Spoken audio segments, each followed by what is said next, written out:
할렐루야 여러분 환영합니다. 오랜만에 또 교회 예배에 참석하신 분도 계시는데 서로 인사 나누도록 하겠습니다.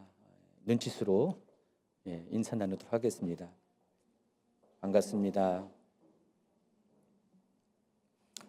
아마 거의 한 달 만에 오신 분도 계실 거고요. 지금 이렇게 세일길이 돌아가면서 예배 각 예배마다 분산해서 이렇게 드리고 있습니다. 오늘은 보니까 남성 몇 셀이죠? 그 앞에 강성희 사님네가 남성 몇 셀이죠? 7셀, 7셀. 7셀은 다 오셨나요? 옹기종기 이렇게 모여 있으니까 좋네요. 셀끼리. 그렇죠. 여성 셀도 있고 이렇게 여러분 이렇게 셀끼리 모일 때 여기서 우리가 뭐 많은 것은 할 수 없지만 예배 안에서 옆에 있는 것 자체만 해도 뭔가 좀 이렇게 위로가 되고 격려가 되고 든든하지 않습니까? 요즘 셀 모임 못하는 것 때문에 힘들어하시는 분들 많이 있는데 여러분 이렇게 뭐 여러 가지 카톡이나 또 줌도 하지만은 또 전화도 이제 자주 하시기 바랍니다. 이럴 때 좀 수다 떠셔야 돼요. 평소에는 수다 안 떨어도 이럴 때 떨어져 있을 때 수다 좀 떠시고 서로 친밀해질 수 있는 통로들을 만들어 가시기 바랍니다. 자, 오늘은 이제 마태복음 6장 25절부터 34절까지 말씀으로 염려를 버리고 믿음으로 생각하라는 제목으로 말씀드리겠습니다. 지난주 최 목사님이 불안과 관련된 말씀을 전해줬습니다. 디모데후서 1장 7절 말씀을 본문으로 우리가 불안을 어떻게 이길 것인가에 대한 말씀을 전해줬고요. 제가 이 말씀을 들으면서 메모를 했어요. 하나님께 주신 것들이 떠올라가지고 메모를 했는데 오늘 말씀이 좀 지난주 말씀의 속편, 사람은 다르지만 속편 격에 해당한 것입니다. 최 목사님이 주신 말씀은 다소 심리학적인 그런 주제들도 많이, 내용들도 많이 포함되어 있는데 저는 이제 좀 성경적인 이야기들을 말씀을 중심으로 이렇게 전해드리도록 하겠습니다. 그래서 지난 주일도 그렇고 금요일도 그렇고 또 오늘도 그렇고 하나님께서 여러분의 필요에 따라서 또 먹이시는 말씀이 지금 이때 이 말씀인 것 같습니다. 그렇죠? 어떨 때 목사님들이 집중적으로 어떤 주제의 말씀을 계속 연달아서 전하죠. 저도 그렇고 최 목사님도 저희가 뭐 이렇게 작정하고 작전을 짜가지고 이렇게 합시다. 그것도 아니고 하나님이 주신 감동들이 있습니다. 그것 따라서 원래 제가 다른 말씀을 이제 준비했는데 자꾸만 이 말씀을 주시는 감동이 더 커서 이 말씀을 준비했습니다. 그래서 오늘 말씀이 염려를 어떻게 주님께 맡기는가, 또 염려를 처리하는 실제적인 그런 내용들을 중심으로 말씀을 전해드리도록 하겠습니다. 자, 지난주 설교의 결론도 그렇고 오늘 본문 말씀 역시도 염려하지 말 것을 명령합니다. 지난주 이제 베드로전서 5장 7절이 최 목사님의 말씀의 결론에 해당하는 것인데 베드로전서 5장 7절하고 6장 25절 같이 나와 있는 슬라이드. 다시 같이 있습니다. 너희 염려를 다 주께 맡기라. 이는 그가 너희를 돌보심이라. 그러므로 내가 너희에게 이르노니 목숨을 위하여 무엇을 먹을까 무엇을 마실까 몸을 위하여 무엇을 입을까 염려하지 말라. 목숨이 음식보다 중하지 아니하며 몸이 의복보다 중하지 아니하냐. 자, 오늘 이렇게 지난주 말씀도 그렇고 오늘 말씀도 그렇고 핵심은 염려하지 말 것을 지금 권면도 아니고 명령을 하고 있습니다. 여러분 명령은 뭐예요? 반드시 따라야 되는 것입니다. 선택이 아닙니다. 하나님은 여러분에게 명령을 하고 있어요. 염려하지 말라. 염려하지 마세요. 말은 이렇게 대답은 잘하시는데 실상은 또 염려를 하죠. 그래서 여러분이 염려하지 말아야 될 이유가 있습니다. 염려는 여러분 하여금 불안과 걱정과 두려움을 가져오기 때문에 여러분에게 유익한 것이 아닙니다. 그래서 하나님이 여러분에게 염려하지 말 것을 명령하고 있습니다. 그런데 우리가 염려하지 않으려면은 염려가 무엇인지 알아야 돼요. 또 염려가 무엇인지 알기 위해서는 좀 우리가 염려가 어떤 의미가 있는지 좀 어원적인 접근이 필요합니다. 이 염려라는 단어가 어떤 의미가 있는지를 알면은 염려하지 말아야 될 방법을 찾아낼 수가 있어요. 자, 그래서 이 염려를 이제 어원으로 좀 이렇게 제 두 가지를 소개하겠는데 한번 여러분 잘 생각해 보시기 바랍니다. 원래 이제 염려라는 단어가 영어의 worry라는 단어입니다. 예, 여기 worry, 예, 아시죠? 예, worry. 예. 마태복음 6장 25절이 이제 영어로 보면 이렇게 do not worry about 해놓고 너의 삶에 대해서 염려하지 말 것을 명령하고 있습니다.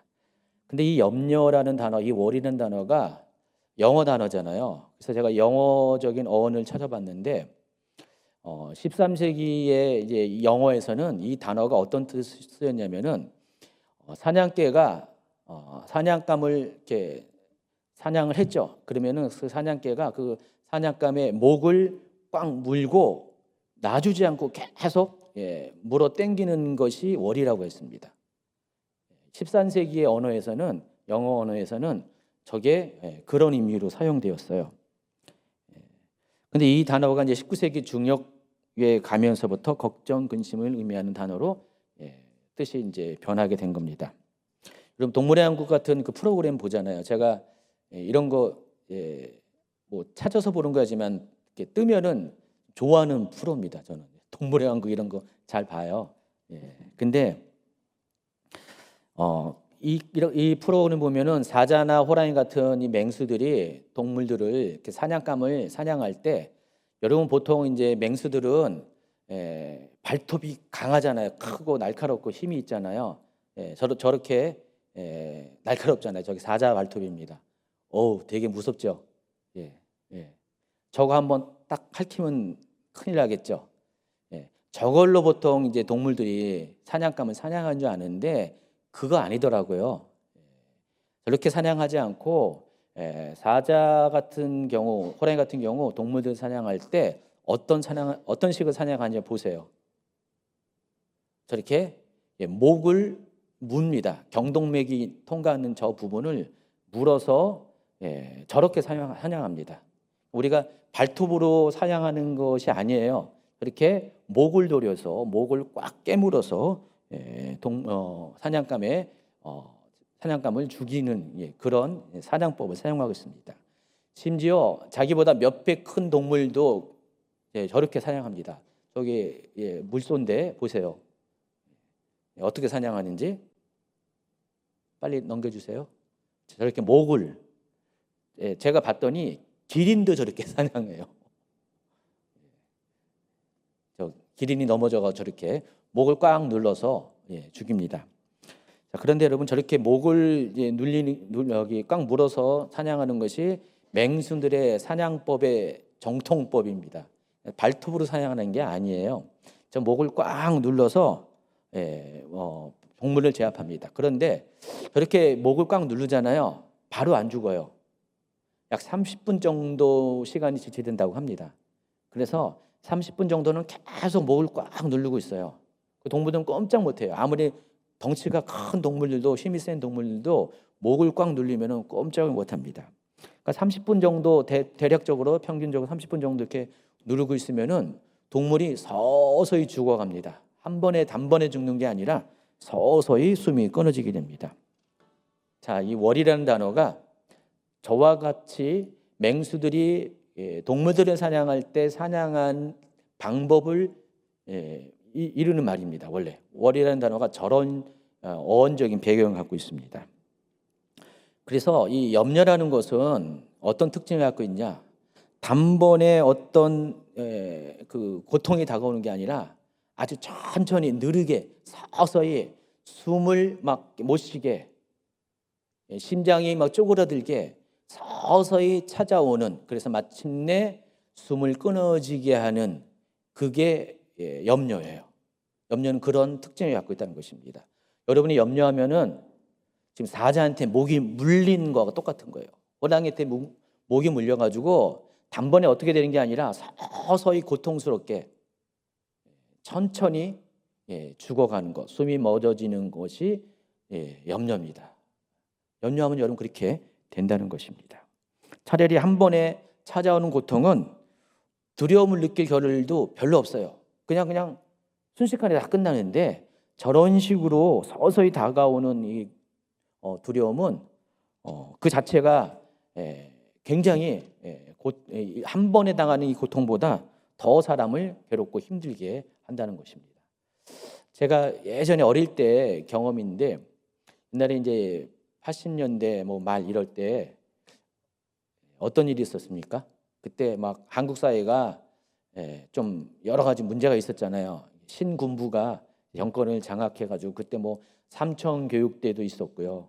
어느 날 갑자기 뭐 잡혀가가지고 삼청교육대로 가고 또 그때 어떤 일이 있었냐면은 공무원들 중에서 비리 혐의가 있는 공무원들을 하루아침에 옷 벗게 하는 일이 있었어요. 요즘 이렇게 지금 이제 새 정부 들어와서 뭐 적폐청산한다 뭐 그런 말을 많이 하잖아요. 그때도 그런 게 있었습니다. 그래서 어느 날 갑자기 멀쩡히 있다가 공무원들이 비리 혐의자가 돼가지고 옷을 벗는 일들이 그때 많이 있었습니다. 제가 아는 분 중에 그런 분이 있었어요. 어느 정도 좀 이렇게 고위급 공무원이었었는데 이분이 그 비리 혐의자가 된 거예요. 그래가지고 어느 날 갑자기 옷을 벗게 됐습니다. 몇 달 후에 이분을 이제 보게 됐는데 깜짝 놀랐습니다. 이분이 예전에 알던 그분이 아니었어요. 한 40대 중반 정도밖에 안 된 분이었는데 몇 달 만에 본 이분은 완전히 할아버지가 됐어요. 노인이 돼버렸어요. 머리가 완전히 하얗게 됐고요. 눈이 퀭하니 들어가고요. 빼짝 마르고 눈도 아주 초점도 없이 그냥 멍하니 있고 이런 모습을 보면서 그때 제가 어릴 때인데 충격을 받았습니다. 충격을 받아서 그때는 잘 몰랐는데 대충 알았는데 지금 생각해 보니까 이분이 그때 굉장히 힘들었겠다.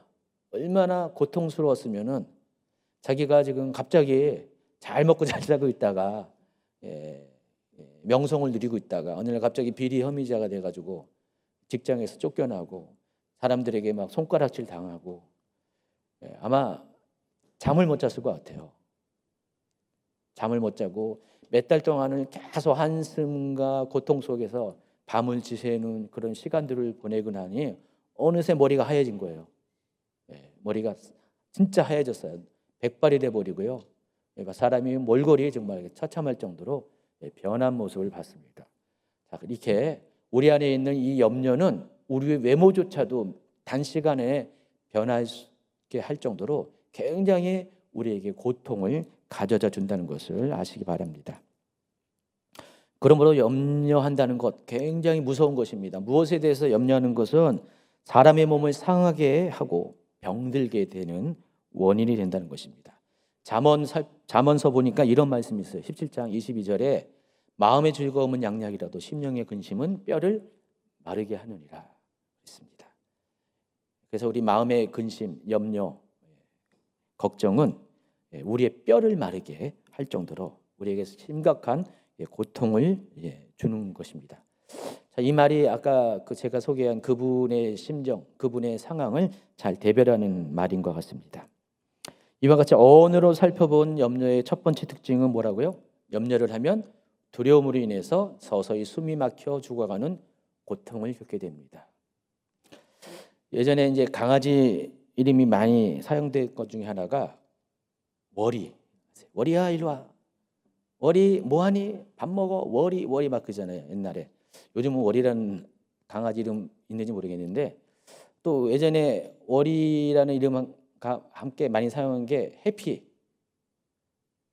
이강수 지사님 강아지 이름도 해피예요. 요즘 걔가 좀 아파요. 해피하지 않아요. 그래서 월이라는 이름의 강아지도 있었고 해피라는 이름의 강아지가 있었는데 여러분 어떤 게 좋습니까? 오늘 말 들어보니까 월이라는 이름 별로 안 좋죠. 그래서 해피라는 이름이 좋죠. 강아지 이름도 이왕이면은 월이라고 지지 말고 해피라고 지시기 바랍니다. 긍정적인 언어 선택을 잘해야 돼요. 그래서 이런 노래도 있습니다. Don't worry, be happy. 저 사람이 이렇게 부른 노래인데 옛날에 막 있잖아요. 막 휘파람 불면서 그 가사를 쫙 보니까 가사가 괜찮더라고요. 영어 가사 딱 있는데 괜찮더라고요. 그래서 계속해서 반복적으로 하는 것이 Don't worry, be happy. 그게 한 그 노래 중에서 한 3분의 1은 그걸 계속 반복하더라고요. 그래서 메시지가 뭐예요? 여러분 걱정하지 말고 대신 행복해지라는 그런 메시지가 있습니다. 월의의 두 번째 어원은 영어 표현에 의하면은 와인이라고 표현을 하고 있습니다. 전쟁 중에 있다는 것입니다. 그러니까 내 마음에 지금 전쟁 상태가 있다라는 것이 월의의 두 번째 어원입니다. 그래서 이게 좀 확장돼서 속이 부글부글 끓다 이런 뜻으로도 사용되기도 합니다. 사람 마음속에 전쟁이 일어나는 일이 뭐 때문에 그럴까요? 서로 대적하는 두 존재가 마음속에 지금 대립되고 있기 때문에 전쟁하는 거 아닐까요? 전에는 전쟁이 없을 때는 전쟁 안 하는 이유는 마음속에 대적하는 대적자가 둘이 없었어요. 그냥 하나만 있었어요. 근데 대적자가 생기면은 싸울 수밖에 없다는 것입니다. 그래서 염려의 두 번째 특징은 사람의 마음속에 두 가지 생각으로 인해서 마음의 화평이 깨트려지는 것이 염려라는 것입니다. 여러분 속에 두 가지 마음, 두 가지 생각이 생기면은 그게 바로 염려라는 것입니다. 두 가지 마음이 생기면 싸움이 일어나기 때문에 염려할 수밖에 없다는 것입니다. 자, 오늘 이제 본문인 마태복음 6장에서 염려에 해당하는 헬라어 원어가 여기 보세요. 메림나오라는 단어를 사용하는데 이 단어가 두 가지 단어가 합성된 단어입니다. 메리로라는 나누다라는 단어 그리고 누스라는 마음이라는 단어 두 단어가 합쳐져 가지고 메림나오라는 헬라어 단어 염려라는 단어를 만들어냈습니다. 자, 그럼 염려는 어떤 의미예요? 영어로도 그렇고 헬라어도 그렇고요. 마음이 나누어진 상태가 염려라는 것입니다. 그러니까 구체적으로 말하면은 사람의 마음속에 하나님이 주시는 마음 또 사탄 또는 세상이 주는 마음이 두 가지가 존재할 때 여러분의 마음에 염려가 생긴다는 것입니다. 또 하나님 말씀을 붙잡으려고 하는 마음, 세상의 환경을 여러분 주변의 환경을 붙잡으려 하는 마음이 두 가지가 동시에 존재할 때 여러분 앞에 싸움이 일어나면서 이게 염려라는 것이에요. 그래서 우리가 염려가 여러분에 들어오면 여러분 마음의 틈이 벌어지게 될 때 그때 걱정, 근심, 두려움이 물밀듯이 여러분 마음 안으로 파고 들어오게 된다는 것입니다. 그래서 여러분 마음을 지키려면 어떻게 해요? 두 가지 마음이 들어오지 않도록 여러분이 염려하지 않으려면은 두 마음이 들어오지 않도록 여러분의 마음의 생각을 지켜야 한다는 것입니다. 아멘. 자, 근데 사람들이 가장 실제적으로 많이 염려하는 것이 뭔지 아세요? 사람들이 염려하는 이유가 수만 가지일 텐데 근데 가장 실제적으로 염려하지 많은 것이 오늘 본문 말씀에서 그것을 소개하고 있습니다. 다시 한번 6장 25절을 읽습니다. 그러므로 내가 너희에게 이르노니 목숨을 위하여 무엇을 먹을까 무엇을 마실까 몸을 위하여 무엇을 입을까 염려하지 말라. 목숨이 음식보다 중하지 아니하며 몸이 의복보다 중하지 아니하냐. 여기 보시면 빨간 표시한 것처럼 무엇을 먹을까 무엇을 마실까 또 무엇을 입을까를 염려를 많이 한다는 것입니다. 그러니까 사람들이 실제적으로 가장 많이 염려하는 대상이 먹을 것, 마실 것, 입을 것 같이 물질적인 것이에요. 그러니까 사람들이 살아가는데 필요한 것, 또 생존의 문제와 관련되어 있다는 것을 아시기 바랍니다. 의외로 저걸 많이 염려해요. 여러분 다른 것보다도 1차적으로 저걸 염려하고 또 가장 많이 심각하게 염려하는 것이 생존을 위한 것을 염려를 많이 한다는 것입니다. 여러분 사람이 배고프면 어떻게 해요? 염려가 사라져요. 염려가 생겨요. 근데 그 배를 채우면 어떻게 해요? 염려가 없어집니다. 제 가까운 주변에 그런 사람들이 좀 있어요. 배고프면 굉장히 염려하더라고요. 막 짜증내고요. 막 그래요. 근데 배가 채워지면은요 분위기가 싹 바뀌어요. 근데 여러분 그게 무슨 동물적이다라고 생각하지 마세요. 내 수준이 떨어진다. 초보적이다 생각하지 마시고 사람 원래 그런 거예요. 저도 밥 안 먹으면 짜증 난다니까요. 그렇죠? 최 목사님도 짜증 나죠? 짜증 나요. 이게 사람의 이게 원래 여러분 그래서 나는 뭐 그렇지 않다 생각하지 마시고 원래 하나님 우리를 그렇게 지으셨어요. 배고프면 짜증나게 지으셨습니다. 배부르면은 그래도 만족하고 또 화평케 만드셨어요. 이게 사람의 진짜 모습이에요. 그래서 이 같은 사람의 사정을 잘 아신 하나님께서 우리를 이렇게 훈련시킬 때 사람이 먹고 사는 문제를 통해서 우리를 연단시키고 훈련시킨다는 사실을 아시기 바랍니다.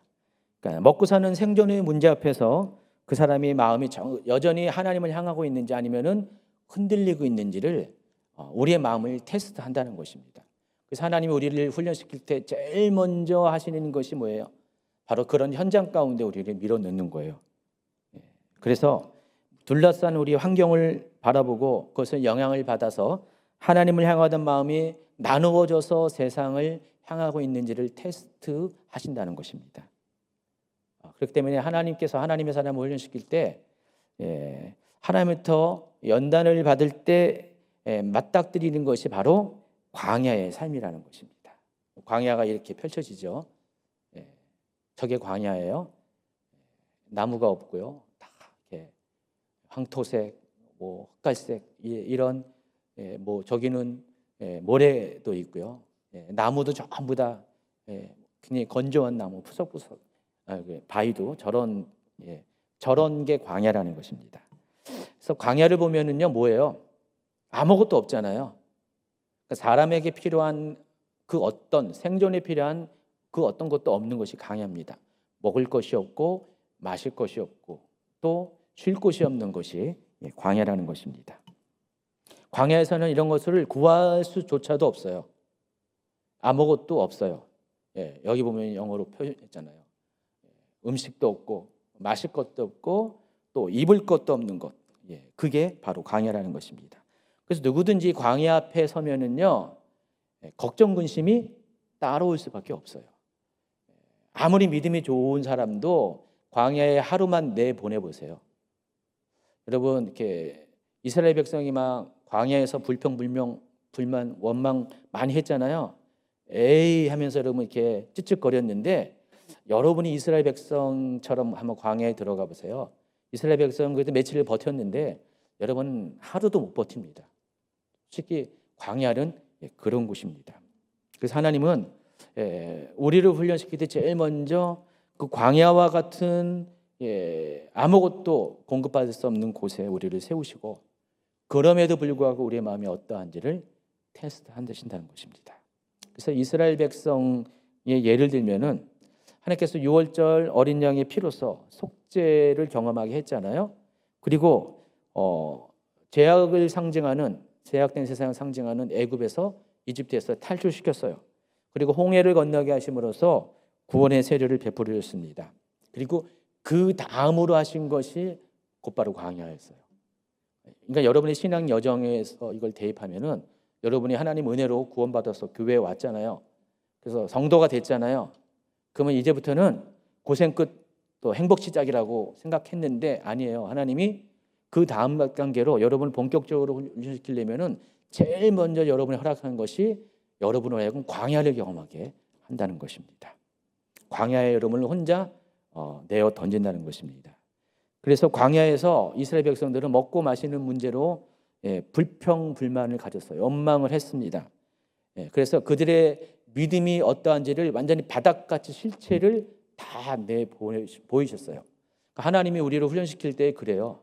우리의 속에 있는 걸 다 끄집어내게 하세요. 다 토해내게 하세요. 완전히 다 무너지게 만들어봐요. 인간된 것들, 속성들, 우리의 그런 연약함들, 우리의 가장 어리석은 것들을 다 뒤집어 놓으세요. 비참하게 만드십니다. 그 다음부터 하나님 일하시거든요. 그런 상태에서 과연 그들이 하나님을 어떻게 신뢰하는지를 가르쳐 주시고 또 배워가게 하시는 게 하나님의 훈련 방법이라는 것입니다. 그래서 하나님은 이스라엘 백성들을 그렇게 만드셨어요. 만드시고 그 다음부터 어떻게 하셨냐? 일용할 양식인 하늘의 만나를 저렇게 날마다 아침마다 이렇게 내려 보내주셨고요. 또 반석에 솟아나오는 생수로 마실 것을 채우시고요. 또 그들이 이렇게 고기가 먹고 싶다, 씹는 것이 필요하다 하면 메추라기를 보내셔서 그들의 필요를 채워 주십니다. 여기 보시면 다 하늘의 만나, 또 반석의 생수, 그리고 또 메추라기, 이 모든 것들은 다 하나님이 공급해 주시지 않으면 절대로 구할 수가 없는 것입니다. 그러니까 광야에서는 내가 스스로 할 수 있는 것은 아무것도 없어요. 다 전적으로 하나님께서 우리 가운데 주셔야지만 얻을 수 있는 것입니다. 그래서 광야는 그런 곳입니다.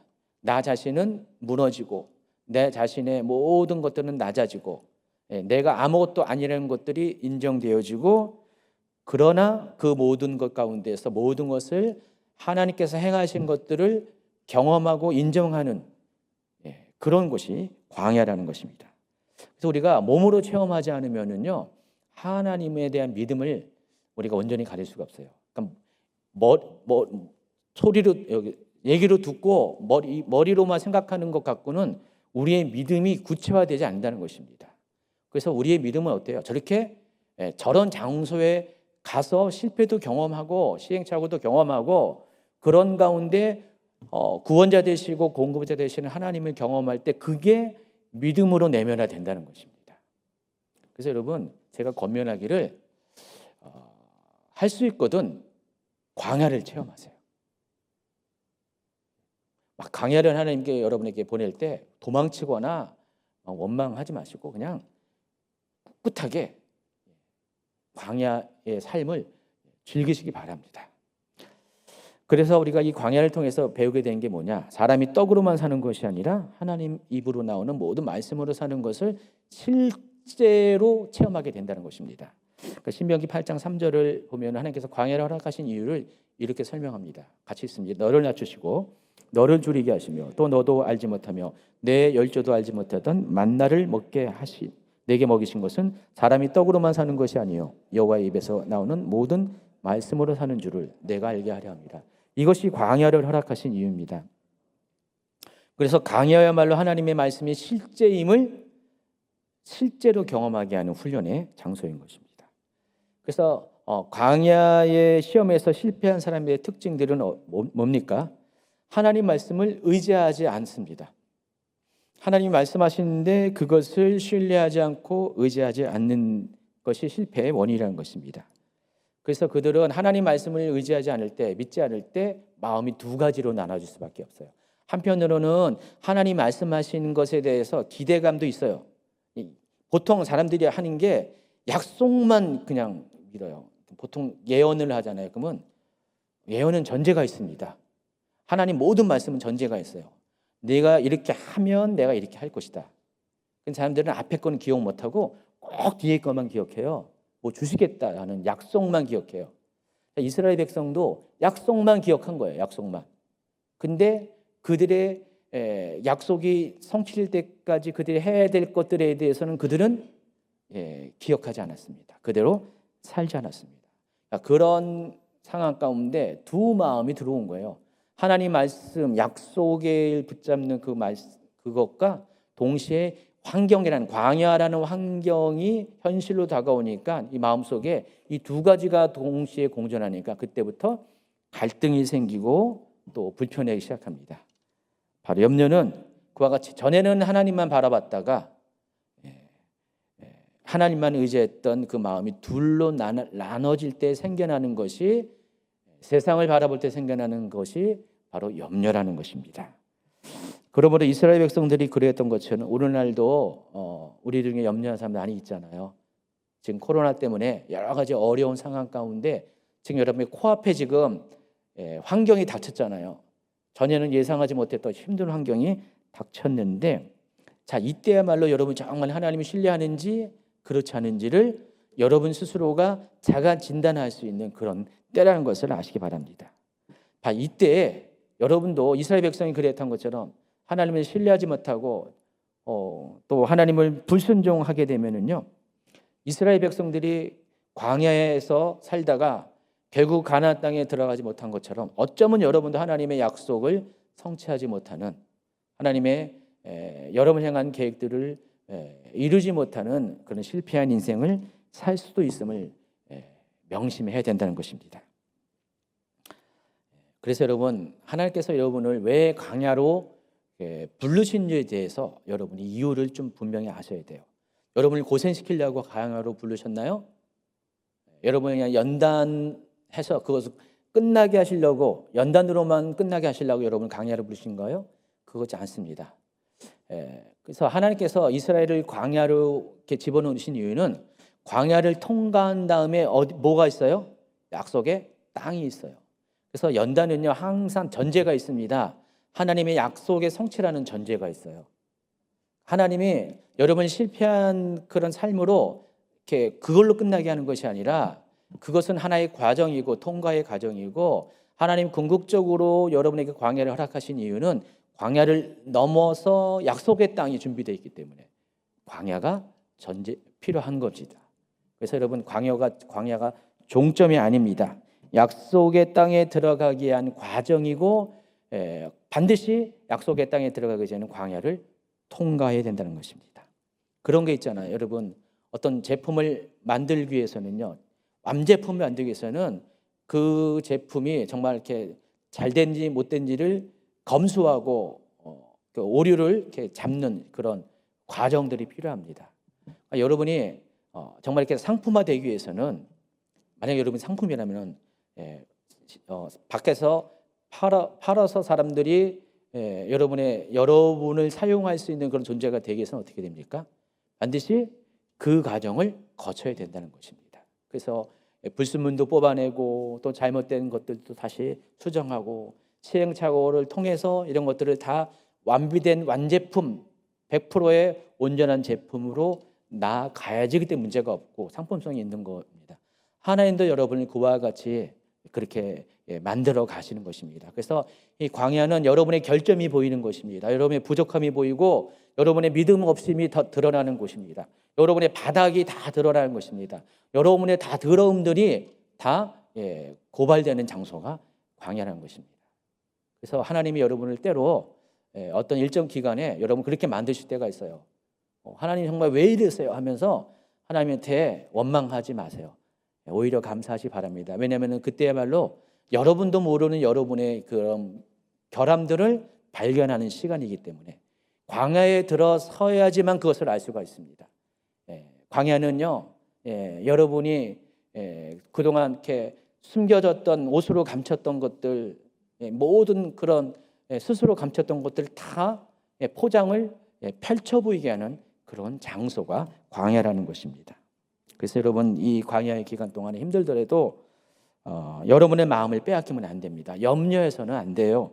하나님을 끝까지 신뢰하고 오직 하나님만 바라는 그런 마음을 유지하는 것이 중요합니다. 그래서 그렇게 하기 위해서는 여러분에게 요구되는 것이 염려를 하지 말아야 한다는 것입니다. 염려는 여러분 마음 안에 두 가지 마음이 들어왔다는 것. 하나님 말씀도 있지만은 세상을 향한 마음도 동시에 지금 가지고 있다는 것을 증명하는 것이 염려라는 것입니다. 여러분이 염려를 하면은 광야의 삶이 끝나지 않습니다. 광야는 언제 벗어나냐? 염려가 종식될 때. 더 이상 염려하지 않고 하나님을 신뢰하고 하나님 앞에 여러분의 모든 것들을 내어 맡길 때 하나님은 광야를 끝내게 하고 여러분 모두에게 하나님이 허락하신 약속들을 성취하게 한다는 것입니다. 자, 마태복음 4장에 보면은 4장 1절입니다. 그때 예수께서 성령에 이끌려 마귀에게 시험을 받으러 광야로 갔다. 참 놀라운 것은요, 예수님도 공생애를 하기에 앞서서 시험을 받으셨는데 저렇게 광야로 가셨어요. 예수님이 있던 곳이 유대 광야입니다. 저렇게 광야에 홀로 40일을 계셨어요. 근데 놀라운 것은 예수님이 받은 시험의 첫 번째가 뭔지 아시죠? 이것 또한 먹을 것이에요. 예수님조차도 생존의 문제에 봉착했습니다. 예수님은 40일 동안 광야에서 금식을 하셨습니다. 4장 2절 3절 40일을 밤낮으로 금식하신 후에 줄이신지라 시험하는 자가 예수께 나와서 이르되 내가 만일 하나님의 아들이어도 명하여 이 돌들로 떡덩이가 되게 하라. 예수님도 먹을 것에 관한 시험을 받았다는 것입니다. 자, 그런데 예수님께서 마귀의 시험을 이기는 것이 무엇인가를 살펴보면요, 4절 이어서 나오는데 예수께서 대답하여 이르시되 기록되었으되 사람이 떡으로만 살 것이 아니요 하나님의 입으로부터 나오는 모든 말씀으로 살 것이라 하였느니라 하시니. 자, 여기서 이 어디에 기록된 말씀이에요? 좀 아까 읽었던 신명기 8장 3절 말씀에. 그러니까 예수님이 그 말씀을 가지고 지금 마귀에게 이겼어요. 그러니까 시험을 이기는 것은 하나님 말씀이에요. 하나님 말씀으로 시험을 이기는데 예수님은 지금 뭐라고 했냐면은 사람이 떡으로만 살 것이 아니라 하나님 입으로 나오는 모든 말씀으로 살 것이다 라고 말했습니다. 예수님이 이 말씀을 가지고 마귀의 시험을 이긴 이유가 있습니다. 물론 이 말씀을 주신 분이 예수님이시죠. 하나님이신 예수님이신데, 그러니까 예수님은 너무나 잘 알고 있었어요. 사람이 떡으로만 살 것이 아니라, 물론 떡으로 살아야죠, 그렇죠? 떡 없으면 못 살죠. 먹을 것 없으면 못 살죠. 근데 지금 여기 말씀을 잘 보면은 떡으로만, 그러니까 떡으로 사는 것을 인정하시는 거예요. 떡으로만 사는 것이 아니라 그 뒤가 더 중요한데 오직 하나님 입으로 나오는 말씀으로 사는 것이다. 그래서 하나님께서 약속하신 모든 것들, 하나님 이것도 약속하시고 저것도 약속하셨죠. 자, 그것들을 우리가 믿음으로 받아들이고 그 말씀하신 것들이 성취되어질 때까지 믿음의 선한 싸움을 살게 될 때 그것으로 사람이 살아간다는 것입니다. 하나님이 여러분에게 먹을 것 주세요. 주시고 생존하게 하세요. 근데 그것으로만 사는 게 아니죠. 하나님께서 여러분에게 여러 가지 많은 약속들을 주시잖아요. 그것들이 여러분 삶 가운데 성취되어야 되잖아요. 그게 성취되지 않으면 어떻게 해요, 여러분? 사는 게 아닙니다. 여러분 그냥 먹고 사는 거는 그냥 동물입니다. 근데 여러분이 동물과 다른 것은 하나님의 약속을 먹고 그 약속이 성취되는 것을 보면서 그것을 통해서 만족을 누리는 게 인간적인 삶이라는 것입니다. 자, 예수님은 지금 그와 같은 신명기 8장 3절의 말씀을 가지고 마귀의 힘을 이겼습니다. 사람이 떡으로만 사는 것이 아니라 사람이 살아가는 궁극적인 그런 에너지, 삶의 목적, 삶의 그런 힘은 하나님 말씀으로, 하나님 입에서 나오는 말씀을 듣고 그것을 성취를 보는 것으로 사는 것이다 라고 이야기를 하십니다. 한 가지 넌센스 퀴즈를 드리겠습니다. 제가 어제 최 목사님한테 이 얘기를 했더니 그거 20년 전 개그인데 이제 와서 하냐고 막 그러는데, 여러분 돈 걱정을 많이 하잖아요. 돈 걱정 많이 하잖아요. 돈 걱정이 영어로 뭐라고 한다고요? 예, 맞아요. 돈 워리, 돈 걱정. 여러분 돈 걱정하지 마세요. Don't worry, be happy. 그래서 여러분 돈 걱정하지 않고 행복하려면 어떻게? 하나님 말씀을 붙잡아야 돼요. 그러니까 사람이 떡으로만 사는 것이 아니라 하나님 말씀으로 사는 것을 직접 경험을 하셔야 됩니다. 이제 보다 더 실제적으로 여러분이 염려하지 않도록 도움을 주는 권면을 드리고자 합니다. 계속해서 마태복음 6장 26절 이하를 한번 읽도록 하겠습니다. 공중의 새를 보라, 심지도 않고 거두지지 않고 창고에 모아들여지지 아니하되 너희 하늘 아버지께서 기르시나니 너희는 이것들보다 귀하지 아니하냐? 너희 중에 누가 염려함으로 그 귀를 한 자라도 더할 수 있겠느냐? 또 너희가 어찌 의복을 위하여 염려하느냐? 들의 백합화가 어떻게 자라는가 생각하여 보라. 수고도 아니하고 길쌈도 아니하느니라. 그러나 내가 너희에게 말하노니 솔로몬의 모든 영광으로도 입은 것이 이것 하나만 갖지 못하였느니라. 오늘 있다가 내일 아궁이에 던져지는 들풀도 하나님이 이렇게 입히시거든 하물며 너희가 보냐? 믿음이 작은 자들아. 이 문장들 안에 염려를 이길 수 있는 아주 중요한 키워드가 하나가 있습니다. 바로 28절에 있는데 생각하여 보라. 생각하는 것이 염려를 이길 수 있는 키워드라는 것입니다. 이것도 역시 또 헬라어로 이렇게 살펴볼 필요가 있는데, 이 헬라어로 보면은 카타만데테, 여러분 헬라어까지 기억할 필요는 없지만 이 뜻은 기억하시기 바랍니다. 이 카타만데테라는 이 헬라어 단어가 뜻이 뭐냐면 자세히 주목하여 살펴보다예요. 지금 생각하여 봐라 할 때 예수님께서 뭐라고 말씀하신 거예요? 자세히 주목해서 생각해 보라, 살펴보라는 것입니다. 조금 더 뜻을 확대시키면 이겁니다. 객관적이고 합리적인 이상을 가지고 자세히 살펴보라는 것입니다.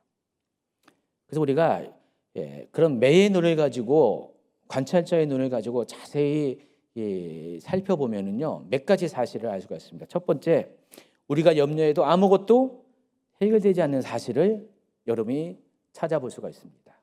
너희 중에 염려함으로 누가 그 키를 한 자라도 더할 수 있겠느냐. 이 세 번역에서는 자기 수명을 한순간들 늘릴 수 있느냐 이렇게 번역을 하는다. 여러분 생각해 보세요. 여러분이 염려하면은 여러분 키가 자랍니까? 키 작은 분 혹시 계세요? 여기서 한 큐빗은 45cm인데 45cm 대단하겠죠. 와, 내 평생 소원. 한 큐빗 자라는 거. 근데 여러분이 염려한다고 돼요? 걱정 근심한다고. 오히려 걱정 근심하면 뼈가 마른다고 그랬으니까 오히려 더 키가 줄죠. 그래서 여러분 염려한다고 키는 절대로 자랄 수가 없습니다. 여러분이 염려한다고 여러분의 생명이 한순간 더 연장될 수가 없다는 사실, 이거를 아셔야 돼요. 그러니까 염려는 어떤 것도 해결해 줄 수 없는 것이라는 것을 먼저 자세히 주의 깊게 살펴서 그것을 확인하라는 것입니다. 두 번째, 세상 만물은 하나님께서 베푸시는 은혜로 살아간다는 사실. 공중의 새를 보십시오. 또 들의 백합화를 바라보십시오. 그것들이 어떻게 먹이고 어떻게 자라는가를 보시면 모두가 다 뭐예요? 저절로 자라는 겁니까? 저절로 먹이는 겁니까? 아닙니다. 하나님이 먹이시고 입히신다는 것을 여러분 그것을 발견하라는 것입니다. 세상이 참 그래요. 많은 어려움이 있고 뭐 전쟁도 있고 자연재해도 있고 다 그렇죠. 그런데 어김없이 봄은 오고요. 어김없이 꽃은 피고요. 어김없이 생명은 다시 태어납니다. 다 모든 것이 하나님의 은혜예요. 하나님께서 우리를 그렇게 이끌어 주시지 않으면 안 된다는 것입니다. 제가 이제 쭉 지나온 삶을 돌아보면은 어려운 일 저도 많았고 여러분도 어려운 일 많았잖아요.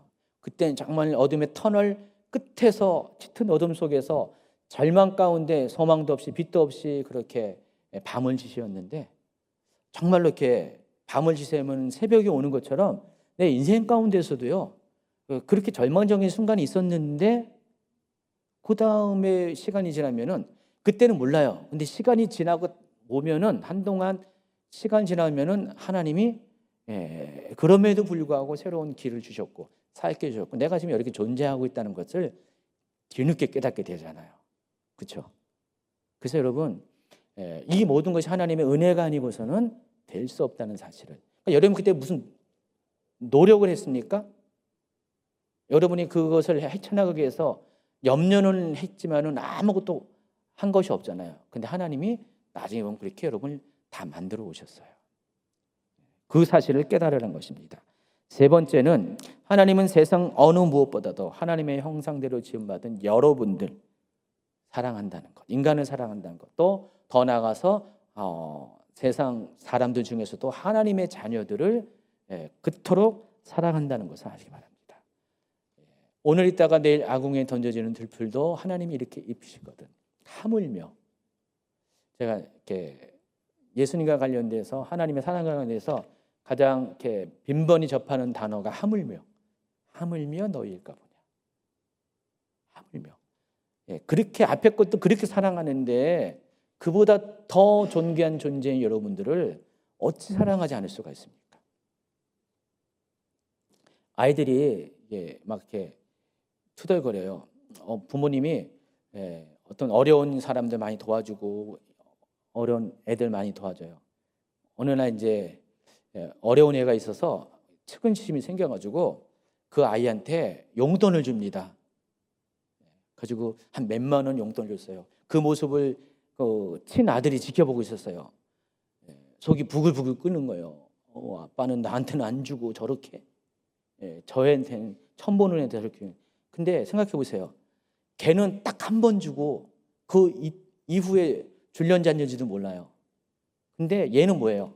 평생을 어릴 때부터 지금까지 앞으로도 부모님이 얘에게 계속해서 공급자 되시고 필요할 때 그보다 더 큰 것도 용돈으로 줄 수 있는 게 부모와 자식 간의 관계잖아요. 남의 자식과 내 자식은 달라요. 그러니까 남의 자식도 그렇게 공유를 베푸시는 하나님이 하물며 자기 자식인 여러분에게는 어떻게 대하실 건가요? 그것을 발견하라는 것입니다. 자, 우리는 이렇게 머리가 좀 없어요. 머리는 있는데 생각이 없어요. 그래서 항상 이런 것들을 놓쳐요. 잊어버려요. 그러니까 여러분의 믿음은 뭐냐? 무조건 맹목적으로 믿는 게 아니라 아주 합리적으로 이성적으로 생각해서 믿어야 된다는 것입니다. 여러분 아시다시피 제가 굉장히 합리적인 사람인 거 아세요? 몰라요? 이성적이고 분석적이고, 저는 그냥 무조건 믿습니다 그러지 않고요. 따지고 믿는 스타일이에요. 원래 그런 스타일이에요. 저와 같은 스타일이 좀 많이 계시잖아요. 근데 예전에는 제 스타일이 별로 마음에 안 들었었어요. 어떤 사람은 정말 그냥 무턱대고 막 믿는데, 저는 참 그게 참 좀 제 자신이 좀 이렇게 좀 불만족했어요. 좀 본능적으로 자꾸만 그걸 따지는 성향들이 있다 보니까.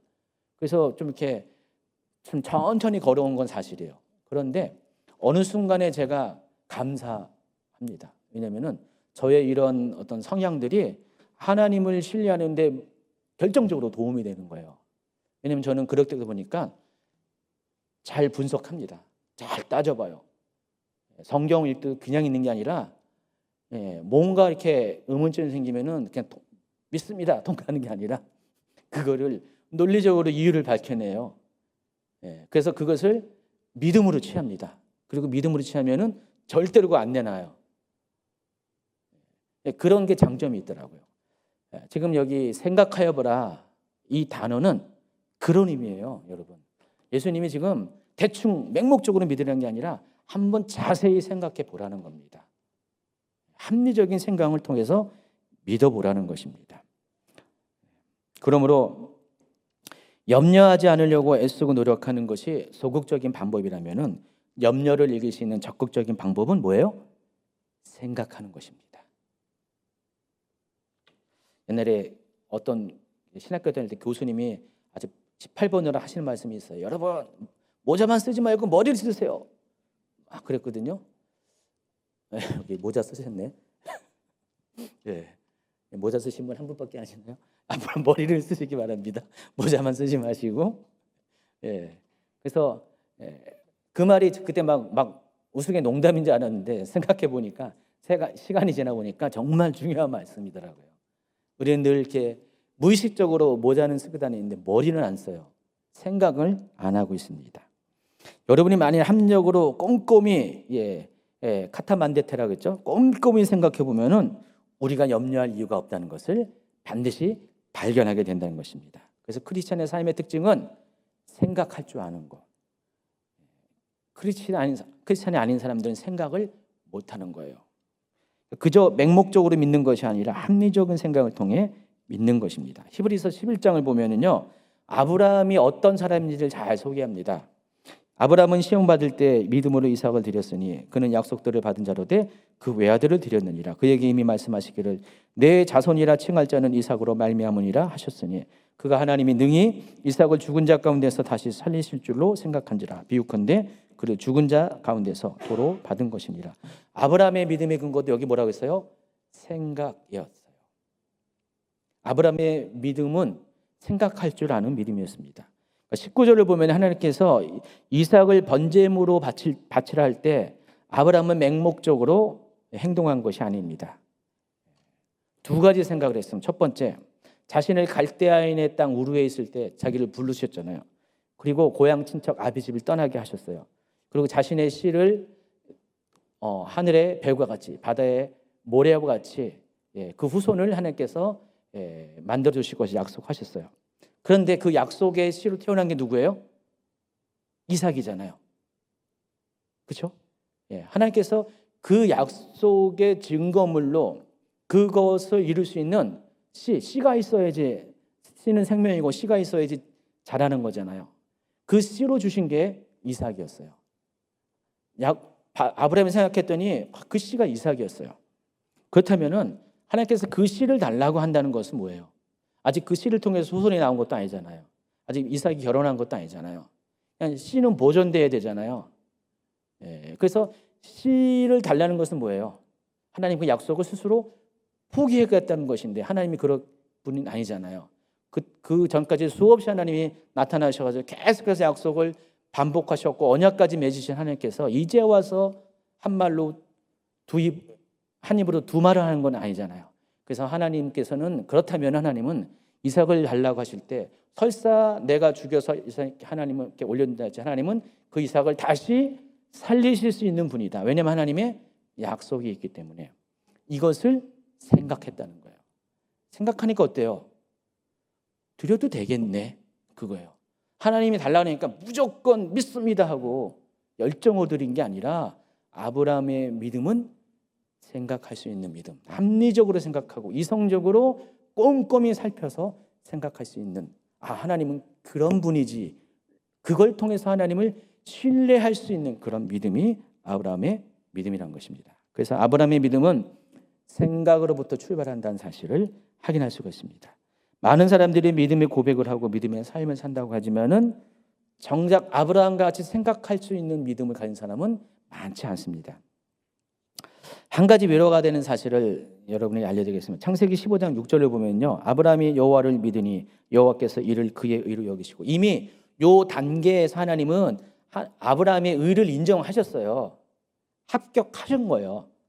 그런데 이후에 쫙 보면은요, 아브라함이 온전했을까?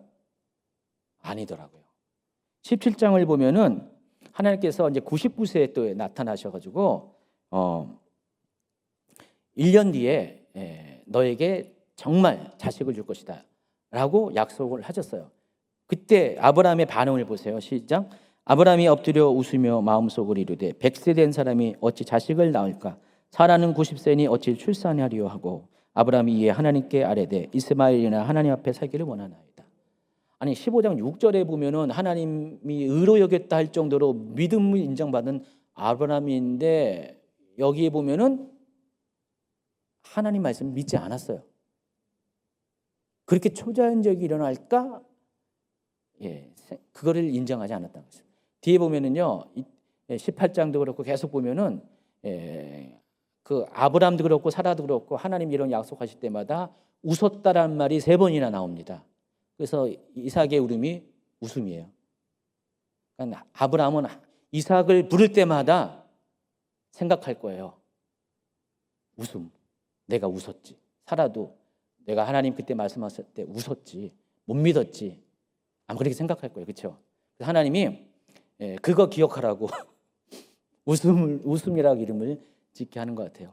실은 이삭은 성공의 열매보다도 자기의 시행착오의 열매예요.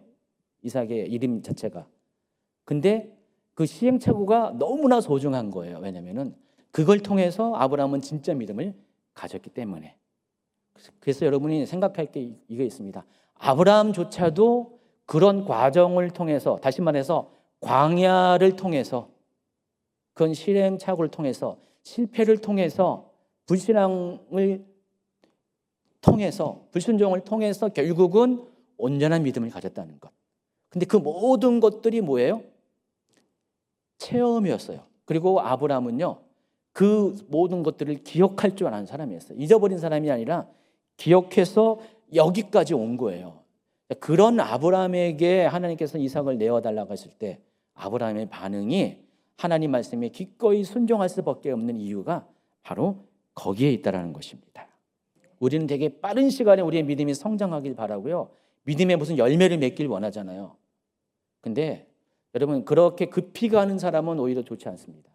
제가 예전에 면허를 너무 일찍 땄어요. 진짜 초고속으로 땄어요. 학원도 안 다니고 그때 막 그랬었어요. 면허를 너무 일찍 땄는데 다 한 번에 다 땄어요. 돈도 얼마 안 들였어요. 제가 88년도에 면허다, 88 면허예요. 그래도 그랬는데 왜 이리 사고가 많이 나온지 2, 3년 동안은 그냥 크고 작은 사고를 많이 경험했어요. 제가 그래서 인생의 경험을 받았습니다. 너무 쉽게 이루는 것은 뒤에 부작용이 많이 생기는 거예요. 근데 우리 이제 제 쌍둥이 형인데, 우리 쌍둥이 형은 면허 시험을 몇 번 떨어졌거든요. 그때 제가 막 이렇게 속으로 막 비웃었거든요. 그런데 우리 형은 한 번도 사고 안 났어. 그래서 제가 한 사고를 몇 번 나고 몇 년, 사고 때문에 굉장히 고생도 많이 했었는데 한 10년 정도 내가 제가 엄청 겸손해졌어요. 면허에 대해서 엄청 겸손해져 가지고요, 지금 제 차를 타시는 분은 알겠지만은 굉장히 겸손하게 운전하잖아요. 실은 그것도 저의 인생 가운데 배움이었어요. 아브라함이 자기 실패, 시행착오를 잊어버린 게 아니라 생각하고 또 그걸 통해서 하나님의 일하심을 경험한 것들을 꼼꼼히 생각해보고 생각해보니까 하나님이 이삭을 바치라 할 때 기꺼이 하나님 말씀에 순종할 수가 있었어요. 여러분, 믿음은 어느 날 갑자기 생기는 게 아닙니다. 믿음의 사람은 어느 날 갑자기 탄생하는 게 아니라 이렇게 시간이 필요하고요, 과정이 필요하고 시행착오가 필요하고, 그것이 바로 뭐예요? 광야라는 것입니다. 그래서 여러분, 광야를 잘 통과해야 돼요. 그래서 믿음은 생각하는 것, 아브라함의 믿음의 열쇠는 생각하는 것을 꼭 잊지 마시기 바랍니다. 결론을 맺습니다. 그러므로 염려하여 이르기를 무엇을 먹을까, 무엇을 마실까, 무엇을 입을까 하지 말라. 이는 다 이방인들이 구하는 것이라. 너희 하늘 아버지께서 이 모든 것이 너희에게 있어야 할 줄을 아니라. 그러니까 믿음의 생각을 하는 사람은 의식주에 대한 염려를 버려야 합니다. 왜냐하면 삶에 대한 염려는 하나님을 모시지 못한 이방인들, 세상 사람들이나 하나님을 모르는 사람이나 하는 행동이기 때문에 그렇습니다. 여러분, 하나님의 자녀입니까? 하나님의 사람입니까? 여러분, 나름대로 나는 믿음이 있는 사람이라고, 하나님을 알고 하나님을 경험한 사람이라고 스스로 생각하십니까? 그러면은 그런 사람은 마땅히 염려를 하지 말아야 된다는 것입니다. 하나님이 어떤 분인 것을 여러분 아시잖아요. 하나님은 악한 자라도 좋은 것으로 주는 아버지가 있는데, 하나님께서는 그보다도 더 좋은 것으로 주시는 하나님이라는 것을 여러분이 아시기 바랍니다. 여기도 하물며가 나오네요. 마태복음 7장 11절. 너희가 악한 자라도 좋은 것으로 자식에게 줄 줄 알거든. 하물며 하나님께서 하늘에 계신 너희 아버지께서 구한 자에게 좋은 것으로 주시지 않겠느냐. 하늘에 계신 아버지는요, 모든 필요를 아시고 모든 것을 공급해 줄 수 있는 하나님이시고요, 또 그분이 아버지시기 때문에 여러분이 그 하나님이 어떤 분이라는 것을 알고만 계신다면은, 그것을 인정만 하고 있다면은, 그에 대한 생각을 갖고 있기만 한다면은, 하나님은 여러분의 모든 것들을 반드시 여러분의 믿음대로 채워주신다는 것입니다. 그런즉 너희는 먼저 그의 나라와 그의 일을 구하라. 그리하면 이 모든 것을 너희에게 더하시리라. 여러분이 예수님을 믿는다는 것은요, 이제는 염려의 방향이, 질이 바뀌었다는 것을 아시기 바랍니다. 그래서 여러분, 옛날에는요, 여러분이 먹고 사는 것 때문에 걱정을 많이 했고요, 그것 때문에 염려했고, 오늘 무엇을 먹지? 무엇을 마시지? 무엇을 입어야 되지? 맨날 고민하잖아요. 저보고 최 목사님이 내일 입구가 양복을 이렇게 미리 준비해야 되래요. 어제요. 그래서 제가 안 했어요. 오늘 알아서 할 거라고. 그래서 저는 적어도 하루 밤 동안 염려 안 했어요. 옷 때문에. 아침에 일어나가지고 잠깐 10분 염려했어요. 뭔 말인지 아십니까? 어제와 오늘 하루 차이잖아요. 근데 물론 준비하는 건 좋은데 그게 나쁘다는 게 아니라, 어제 만약에 옷을 막 준비하려고 하면 만약 옷이 없으면 어떻게 해요? 밤새 염려할 거 아니에요. 이게 마음에 들지 않은데 뭐 입고 가지? 밤새 염려하는데, 저는 어제 밤새 편히 자고요, 오늘 아침 10분 딱 염려했어요. 뭐 입지? 해가지고 이거 입고 저거 입고 했어요. 그래서 이거 선택했어요. 가지고 여러분이 염려가 그런 거란 겁니다. 그러니까 오늘 닥치면은 오늘 거 염려하세요. 근데 내일 것은 염려하지 말라는 것입니다. 6장 34절. 그러므로 내일 위하여 염려하지 말라. 내일 일은 내일이 염려할 것이요 한날의 괴로움은 그날을 족하니라. 그러니까 하나님께서 여러분에게 허락하신 것은, 여러분은 하루살이 인생이라는 것. 여러분의 하루살이 인생. 그러니까 여러분의 그 염려의 범위는 그날 것밖에 염려할 수밖에 없는 수준이 여러분이에요. 하나님은 본래 여러분을 이렇게 만들었어요. 그래서 하나님은 여러분이 그것은 염려할 것을 허용하세요. 근데 그것을 벗어난 내일 것은 염려하지 말라는 거예요. 그것은 누구 몫이라고요? 하나님의 몫이에요. 여기서 내일 일은 내일이 염려하라고 했는데, 그 내일이 염려하시는 분은 하나님이란 거예요. 하나님이 염려할 것인지 여러분이 염려할 것이 아니라는 것입니다. 애들이 그런 거 있잖아요. 막 집이 막 이사해요. 어떤 애들은 아빠 보증금 다 준비됐어? 잔금은 다 준비됐어? 그런 애들이 있습니까? 그런 애들이 있으면 이상한 애들이에요. 특이한 애들이에요. 근데 애들은 그냥 이사 자체만 생각하고 있죠. 이사 이삿짐 이런 거 염려하지. 그건 누구 몫이에요? 부모님 몫이에요. 그러니까 여러분이 해야 될 몫이 있고 하나님이 해야 될 몫이 있는데, 하나님은 여러분에게 주신 몫이 뭐예요? 오늘 일에 대한 염려. 그리고 하나님의 몫은 오늘이 벗어난 내일 이상의 염려. 그게 하나님의 몫이라는 것입니다. 그러면 하나님은 여러분 삶 가운데 여러분이 오늘 위해서 염려하고 오늘 위해서 기도하게 하면은 하나님은 오늘 것에 대해서는 반드시 책임져 주시는 하나님이라는 것입니다. 내일 것 미리 준비해봤자 다 썩어 문드러지고 없어져요. 만나도 그렇잖아요. 오늘 먹을 양식만 하나님이 주셨어요. 그래서 내일 것은 의미가 없어요. 하나님은 여러분이 오늘 필요한 모든 것을 구하면 반드시 응답해 주시는 분이 하나님이라는 것을 아시기 바랍니다. 그래서 하나님의 사람은 먹는 것으로부터 우리의 생각이 자유로울 때, 그때 하나님 나라를 이루는 사람으로 우리가 쓰임을 받는다는 것 사실을 꼭 기억하기 바랍니다. 자, 오늘부터 모든 염려에서 자유로운 여러분 되기를 예수님을 축원합니다.